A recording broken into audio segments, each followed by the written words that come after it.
નમસ્કાર. નમસ્કાર. શું નામ તમારું? રમાબેન. રમાબેન, ક્યાં રહેવાનું?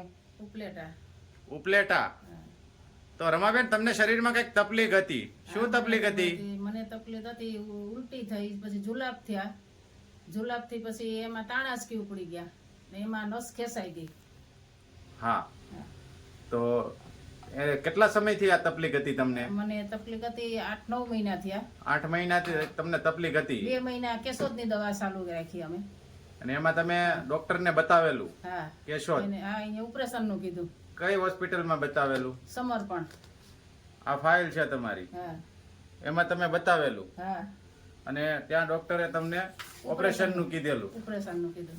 હા, તો 8 મહિનાથી તમને તકલીફ હતી, તમે અલગ અલગ જગ્યાએ દવાઓ લીધી હતી, ડોક્ટરે તમને ઓપરેશન નું કીધું હતું, છતાં તમને સારું નહોતું. તમને શું શું થતું હતું? મને તકલીફમાં સલાતું નહીં, બેડ રેસ્ટ હતા, પથારીમાંથી ઊભા ન થઈ શકતી. બાબુ મને લઈ જતો તેડીને, બાથરૂમ જવું હોય કે સંડાસ જવું હોય તો લઈ જાય મને તેડીને.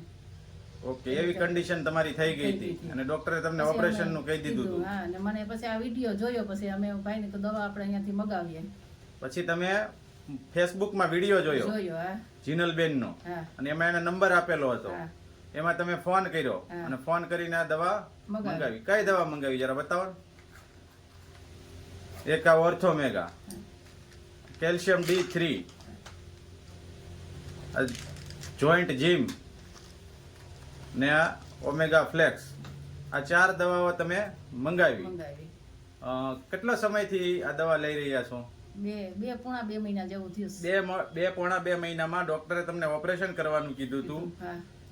આજે વગર ઓપરેશને તમે પોતાની જાતે જ ચાલી શકો છો, ઉઠી બેસી શકો, કામ કરી શકો, બધું જ કરી શકો છો.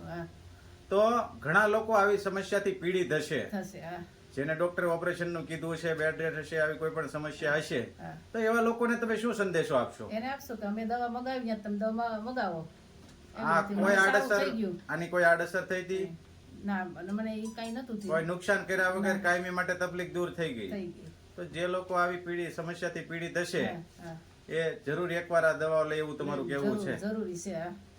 તો રમાબેન, ઇન્ટરવ્યુ આપવા બદલ તમારો ખૂબ ખૂબ આભાર.